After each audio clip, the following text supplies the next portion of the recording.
Hello guys, আপনারা দেখতে পাচ্ছেন সৌদি আরব মরুভূমিতে বর্তমানে আমরা আছি। আমরা বর্তমানে মরিচের জমিতে কাজ করি। সৌদি আরবে বলা হয় মরিচের জমিকে, কৃষিক্ষেত্রকে আপনার সাধারণত এটাকে মাজরা বলা হয়। আর সৌদি আরবের মানুষ বর্তমানে মরিচ পাকা হয়ে গেলে, পেকে গেলে মরিচ খায় না। তা আপনারা দেখতে পাচ্ছেন এখানে প্রায় 40 হেক্টর মরিচ আছে, যা আপনারা নিজের চোখে দেখতে পাচ্ছেন। এই মরিচগুলো সম্পূর্ণই নষ্ট হয়ে যায়। সৌদি আরবে এই ধরনের লাল হয়ে গেলে এই মরিচগুলো তারা কেউ খায় না। এই মরিচগুলো জমিতে নষ্ট হয়ে যায় এবং বাজারেও এই জিনিসগুলো বিক্রি হয় না, এই ধরনের মরিচগুলো।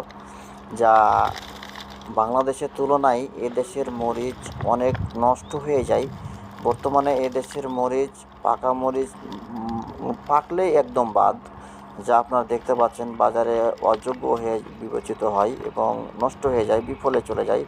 যা বাংলাদেশের অনেক সম্পদ এরকম থাকলে বিনষ্ট তো হয় না, বরঞ্চ বাংলাদেশের মানুষ আরও লাভবান হয়। বাংলাদেশের তুলনায় সৌদি আরবে পেকে গেলে মরিচ খায় না, এগুলো ফেলে দেয় এবং নষ্ট হয়ে যায়, যা আপনারা নিজের চোখে দেখতে পাচ্ছেন জমিতে প্রবহমান।